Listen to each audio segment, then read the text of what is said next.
कि अगर एक देश को अगर आपको तोड़ना है जी तो आपको परमाणु बम की जरूरत नहीं है, कमजोर शिक्षक को बहाल करो और आपके देश जो है कुछ दिनों में टूट के मिट्टी में मिल जाएगा। बिल्कुल बिल्कुल। क्योंकि कमजोर शिक्षक जो है कमजोर डॉक्टर बनाएंगे, कमजोर डॉक्टर लोग को मारेंगे। जी बिल्कुल। कमजोर इंजीनियर बनाएंगे, रोड टूटे फूटे मिलेंगे।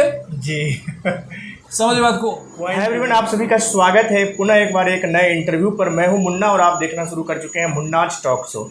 आज जो हमारे साथ में गेस्ट मौजूद हैं जिन्हें किसी परिचय की ज़रूरत नहीं है, हमारे साथ में डेविड सर मौजूद हैं। हमारे लोकेलिटी, हमारे एरिया के जितने भी लोग हैं, ऐसे कोई लोग नहीं है जो डेविड सर को नहीं जानते हैं। और एक खास बात बताना चाहूँगा कि कुमार सर जितना भी आप मेरे चैनल पर लगभग इंटरव्यू देखे हैं तो हर इंटरव्यू में कुमार सर का जिक्र बार बार होता था। तो कुमार सर का तो हम इंटरव्यू नहीं ले पाए, वो ऑन स्क्रीन आना नहीं चाहते हैं। लेकिन कुमार सर के जो गुरु हैं डेविड सर, ये मेरे भी गुरु हैं, कुमार सर के भी गुरु हैं। तो उनका इंटरव्यू लेने का हमें सौभाग्य मिला है और हम काफ़ी ज़्यादा खुश हैं इन चीज़ों से। आज संडे है, सर जो है छुट्टी पे थे और हम भी छुट्टी पे थे, तो सर से काफ़ी ज़्यादा रिक्वेस्ट करके जो है सर को अपने शो पर हम आमंत्रित किए हैं। तो सर बहुत ही ज़्यादा स्वागत है और दिल से बहुत ज़्यादा खुश हूँ कि आप मेरे शो पर आए हैं। Thank you. तो सर पहला मेरा सवाल ये है आपसे कि आज के बच्चे इंग्लिश से दूरी बनाते हैं। उन्हें लगता है कि इंग्लिश मेरे लिए सीखना बहुत ही ज़्यादा टफ है, इंग्लिश हम नहीं सीख सकते हैं, बोल नहीं सकते हैं। तो इसके विषय में सर आप क्या कहना चाहेंगे उन बच्चों को जो अपने दिमाग में ये मेंटलिटी बना रखे हैं कि हमसे इंग्लिश नहीं हो पाएगा, हमसे नहीं हो पाएगा? उन सब बातों पे सर आप थोड़ा सा एक गहन चर्चा कीजिए ताकि हमारे उन बच्चों को सीखने का मौका मिले। बिल्कुल। सबसे पहले कि मुन्ना बाबू को मैं धन्यवाद देना चाहता हूँ कि मुझे आमंत्रित किए और बहुत खुश हूँ कि आपके शो से। सर मैं भी बहुत ज़्यादा खुश हूँ कि आप मेरे शो पर आए। मैं बहुत दिनों से आपसे मिलना चाहता था। और इस अभियान को जो है जी आप आगे बढ़ा रहे हो, बहुत अच्छी बात है ये। जी। रहा सवाल आपका कि बच्चे जो है दूरी क्यों बना रखे हैं। जी। अब इसमें कई मुद्दे हैं। जी। सबसे पहला मुद्दा ये है कि हमारे सरकार जो है जी अंग्रेजी पे ध्यान नहीं दिए हैं, अंग्रेजी पे ध्यान नहीं दिए हैं। तो जब सरकारी अंग्रेजी पे ध्यान नहीं दिए हैं तो बच्चे को भी ऐसे अंदर से लगता है कि मुझे अंग्रेजी की तरफ जो है या अंग्रेजी के प्रति जो है मुझे जाना कोई ज़रूरी नहीं है। एक दूसरा कि कई दशक से हमारे कर्पूरी ठाकुर साहब जो है का ये मानना था कि हम स्वदेश हैं और अंग्रेजी जो है हमारे लिए लाभदायक नहीं है। तो इसी वजह से जो है एक ऐसा माहौल उत्पन्न हो गया और माहौल के साथ साथ जो है आज जो संस्कार और संस्कृति है अंग्रेजी भाषा की प्रति वो कमज़ोर है। जी। तो पूरे माहौल जो है आपके सिर्फ हिंदी की प्रति है, अंग्रेजी का कोई यहाँ पे दास्तान नहीं है, ना ही जगह है, ना ही कोई ठिकाना है। तो अंग्रेजी की तरफ जो है बच्चे हमारे जाना नहीं चाहते। तीसरा कि इतने सालों से जब ये माहौल बन चुके हैं तो हमारे यहाँ खुद शिक्षक और शिक्षिका की जो है कमी है। तो जब शिक्षक और शिक्षिका है ही नहीं आपको अंग्रेजी पढ़ाने के लिए, अंग्रेजी बढ़ाने के लिए या एक माहौल उत्पन्न करने के लिए, वहाँ पे कमजोरी आपको महसूस होगी।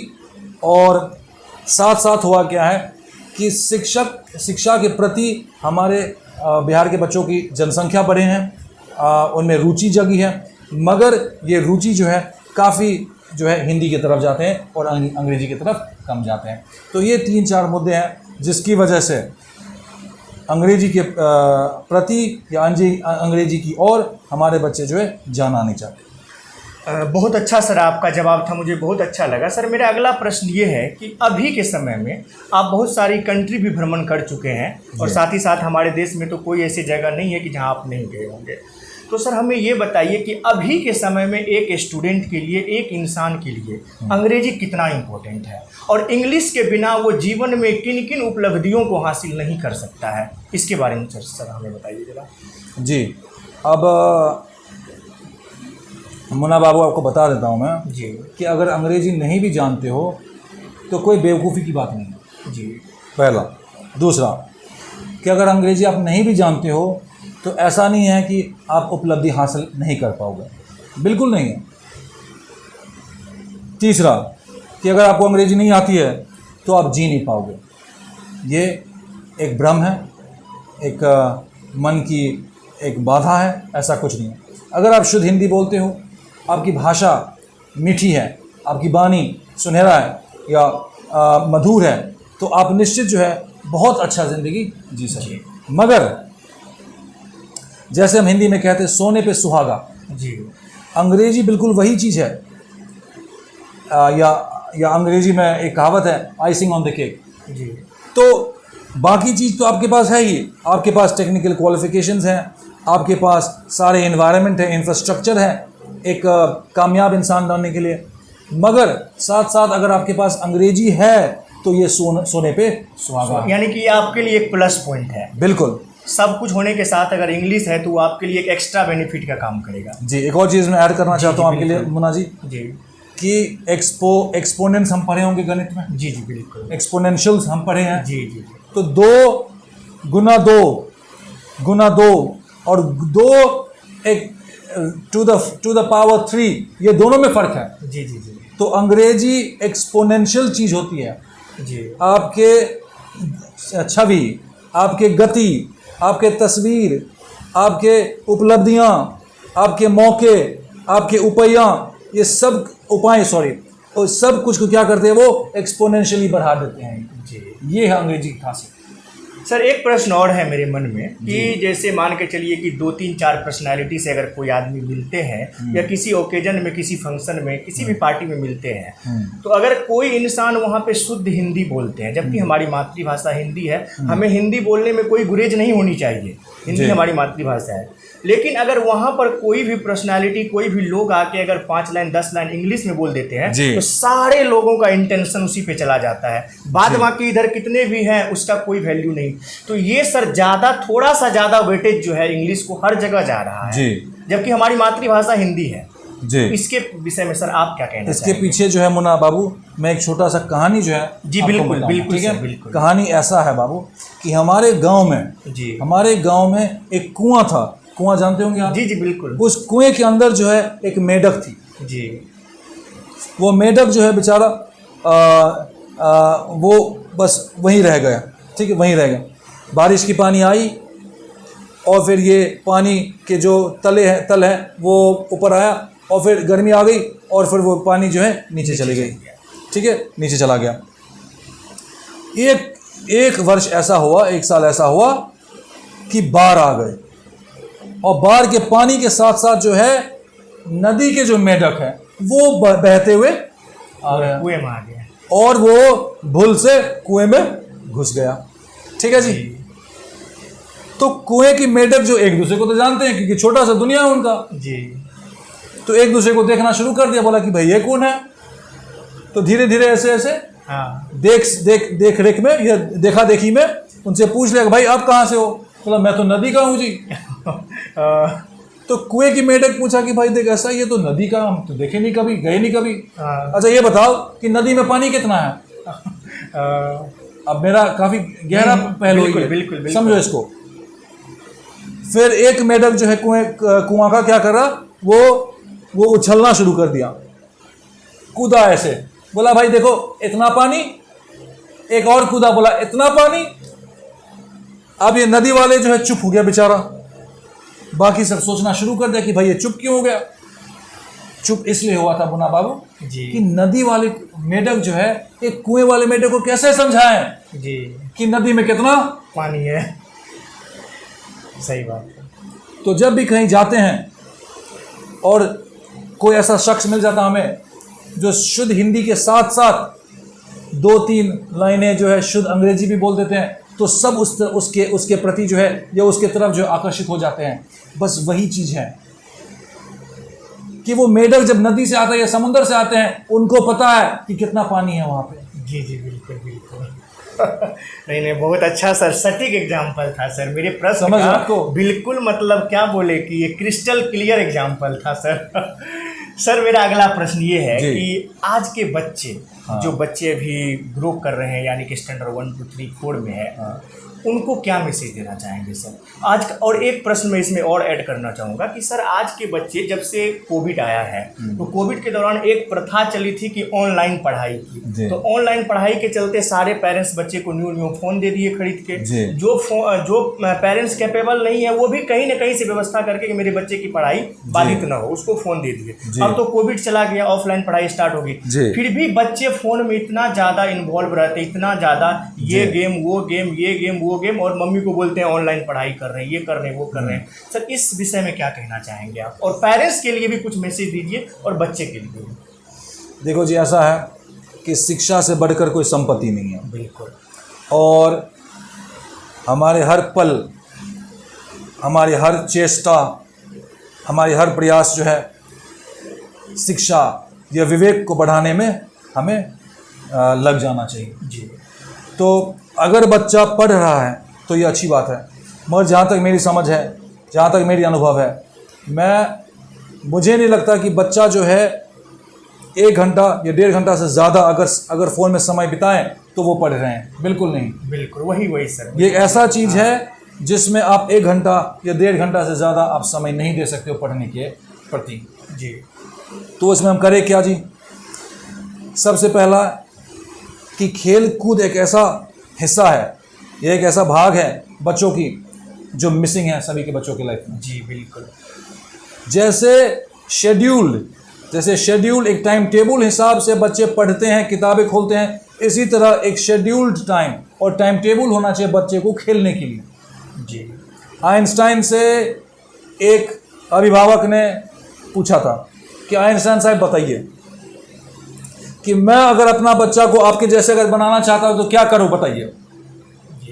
आइंस्टाइन साहब का जवाब जो बड़े सटीक था, बोला कि जी देखो, ऐसे मेरे अगर जैसे बनाना चाहते हो तो खेलने दे दो उसको, वो जितना खेलेगा मेरे जैसे बन जाएगा।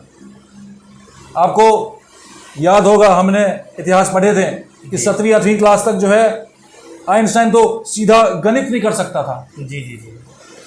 फिजिक्स तो दूर की बात है,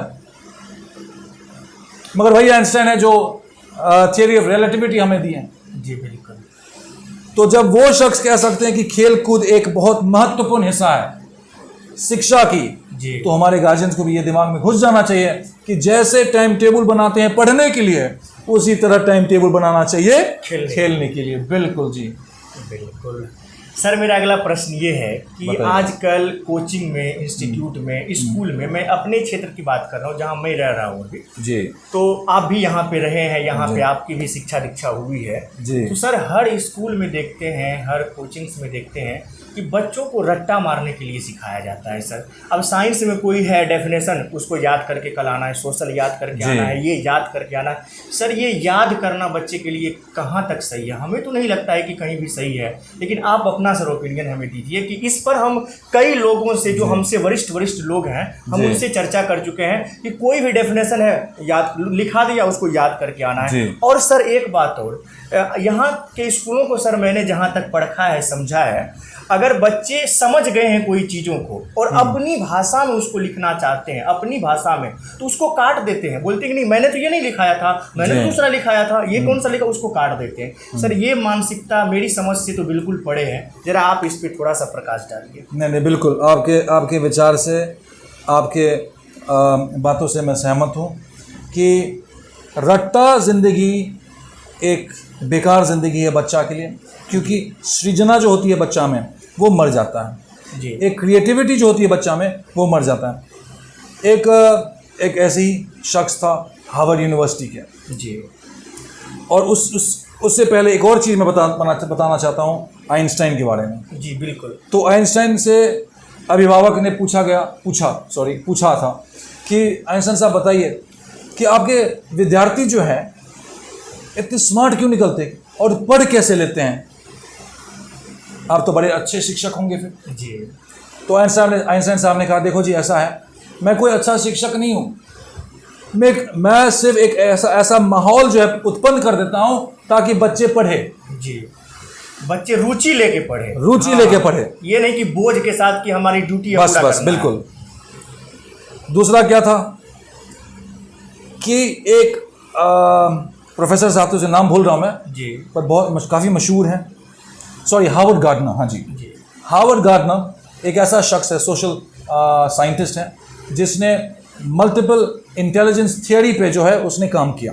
जी उससे पूछा गया तो उसने बताया कि देखो जी ऐसा है, मुद्दा क्या था, सॉरी क्या था मुद्दा, क्या पूछा आपने? वही रट्टा मारना। रट्टा, हाँ। जी उसने ये पूछा कि कई तरीका होता है बच्चों को और हमें शिक्षा ग्रहण करने की और सीखने की। जी। कुछ बच्चे जो है विजुअली ज़्यादा सीखते हैं, जी कुछ बच्चे जो है आंकड़ा या संख्या मार्फत ज़्यादा सीखते हैं, बिल्कुल बिल्कुल। कुछ बच्चे हैं जो सुन के बहुत सुनते हैं। आपने देखे होंगे कि आंख बंद कर लेते हैं बच्चे और सुन रहा है, जी बहुत मधुर लगता है उनको, और वो सुन भी रहा है और पढ़ भी रहा है, तो वो ऑडियो हिसाब से देखते हैं। कुछ हैं जो करके सीखते हैं। जी तो ये 8 इंटेलिजेंस मॉडल्स थे जिससे हम ज्ञान या विवेक को ग्रहण करते हैं। ये हार्वर्ड गार्डनर की मल्टीपल इंटेलिजेंस थ्योरी थी। इसी आधार पे ये स्पष्ट कर देता है कि भाई ऐसा है कि हर व्यक्ति अलग है। जी एक और हमारे बॉलीवुड में मूवी आई थी तारे ज़मीन पे, जी जी बिल्कुल। तो वो भी स्पष्ट कर देता है जी कि कुछ रट्टा दोगे किसी को करने के लिए तो उसकी जो है आप विकास, वृद्धि, हर चीज में आप बाधा और बोझ बन रहे हो। जी बिल्कुल। प्रकृति को देखो आप, अगर पौधे के पीछे अगर कुछ लगा देते हो आप तो वो सूर्य की तरफ वो निश्चित भागेंगे। जी। और देखोगे ये साइंस प्रैक्टिकल में हमने किए थे बिल्कुल बिल्कुल। कि वो अपने डाल को ऐसे घुमा के वो सूर्य की तरफ पहुंच जाते हैं। तो बच्चा भी ऐसा ही होता है, उनका क्रिएटिविटी मारोगे वो किसी न किसी, वो कोई ना कोई रास्ता ढूंढेगा। मगर हम क्यों बाधा बने ताकि वो इतना लंबा चौड़ा घुमा फिरा के एक रास्ता बनाए क्रिएटिव बनने के लिए। रास्ता साफ होना चाहिए, खुला होना चाहिए उनके लिए। जी बिल्कुल। जैसे ये सर जो 3 इडियट मूवी है उसमें रट्टा मारने पे बहुत अच्छा मतलब जो है सबक एक उदाहरण थी। बिल्कुल बिल्कुल जी सही। बिल्कुल सर, वो जो स्पीच वगैरह वाला बात था। तो सर अंत में कुछ मैसेज हमारे बच्चों को पढ़ाई लिखाई से रिलेटेड। जैसे मैंने बताया कि शिक्षा से बढ़कर कोई संपत्ति नहीं है, जी उससे बढ़कर कोई हथियार नहीं है, इससे बढ़कर कोई हथियार नहीं है। और हाँ, एक और चीज़ मैं आपको मुन्ना बाबू जी बिल्कुल बताना चाहता हूँ, ये लिंक आपको मैं भेज दूंगा एक दिन। जी एक नामी एक साधारण शिक्षक, एक कॉलेज का शिक्षक था, प्रोफेसर लेक्चरर साहब था वो, जी और उन्होंने बहुत परेशान हो गए थे ये रट्टा हिसाब, रट्टा जिंदगी, रट्टा चीज़ें, ऐसे लोग को बहाल करने जो कर देते थे सरकार, है कि नहीं। जी इन्होंने कॉलेज के शुरुआती दिन पे एक चिट्ठा लिखा, वहाँ पे एक चिट्ठा लिख के वहाँ पे वो चिपका दिया था नोटिस बोर्ड पे जी कि अगर एक देश को अगर आपको तोड़ना है जी तो आपको परमाणु बम की जरूरत नहीं है, कमजोर शिक्षक को बहाल करो और आपके देश जो है कुछ दिनों में टूट के मिट्टी में मिल जाएगा। बिल्कुल बिल्कुल। क्योंकि कमजोर शिक्षक जो है कमजोर डॉक्टर बनाएंगे, कमजोर डॉक्टर लोग को मारेंगे, जी बिल्कुल। कमजोर इंजीनियर बनाएंगे, रोड टूटे फूटे मिलेंगे। जी समझ बात को। Point to be noted. तो शिक्षा से बढ़कर कोई संपत्ति नहीं, पहला। दूसरा, हर पल हमारे हर प्रयास, हमारे हर चीज़ उस दिशा में होना चाहिए कि हम अपने विवेक को और अपने ज्ञान को जो है बढ़ा रहे हैं। तीसरा, कि ज्ञान बांटने से ज्ञान बढ़ता है, तो कभी मत चूकना ज्ञान बांटने के लिए। जी जहाँ भी समय मिले आपको ज्ञान बांटो, लोगों से बात करो। चौथा, आप भी पढ़ो, दूसरे को भी पढ़ाओ। एक, खुद पढ़ो, दूसरों को भी पढ़ाओ, ताकि आपके समाज जो है कुछ दिनों के बाद बड़े शिक्षित हो जाएंगे, बड़े विवेकशील हो जाएंगे। ऐसा जगह बन जाएगा, ऐसा सोना जगह बन जाएगा कि लोग दूसरे जिले से, दूसरे अनुमंडल से मारपीट करके वो चाहेंगे कि हम त्रिवेणीगंज आप पहुंच जाएं। बिल्कुल सर। और कुछ कहना चाहेंगे सर? नहीं, बस तो बहुत अच्छा लगा आज सर से बात करके। काफ़ी दिनों से नहीं, काफ़ी महीनों से नहीं, काफ़ी वर्षों से हम चाहते थे कि डेविड सर से मिले। डेविड सर से क्यों मिले मैं इसके बारे में बताना चाहूँगा, क्योंकि मैं भी एक शिक्षक हूँ और त्रिवेणीगंज में स्कूल्स में, कोचिंग्स में, ट्यूशन्स में पढ़ाता हूँ। तो बहुत सारे बच्चों के पास में जब डेविड सर का जिक्र होता था तो पूरा बखान होता था। और मेरा लालन पालन, मेरी शिक्षा दीक्षा त्रिवेणीगंज में नहीं हुई है कि मैं डेविड सर को अच्छे से जान सकूँ या पढ़ सकूँ। मैं सब दिन घर से बाहर रहा हूँ। जब से मैं त्रिवेणीगंज आया हमेशा मेरे मन में था कि नहीं, डेविड सर से मिलना है, उनसे बैठकर एक मीटिंग करना है, उनसे कुछ सीखनी है, उनसे कुछ पूछना है। और कुमार सर के गुरु हैं डेविड सर। कुमार सर को तो कोई ऐसे लोग नहीं है हमारे चैनल के जो नहीं जानते हैं। तो सर के थ्रू जो है आज सर से मुलाकात हुई और बहुत अच्छा लगा। शायद ये पल जो है एक तो कैमरे में रिकॉर्ड हो गया है, हमेशा हमेशा के लिए जीवित रहेगा। और सर, दिल से धन्यवाद आपको कि आपने अपना कीमती समय हमें दिया। और आपसे विदा लेने का वक्त हो गया है कि अगर आप मेरे चैनल पर नए हैं तो प्लीज़ हमारे चैनल को सब्सक्राइब करें और आपके मन में कोई भी प्रश्न है प्लीज़ हमें कमेंट करें। जय हिंद।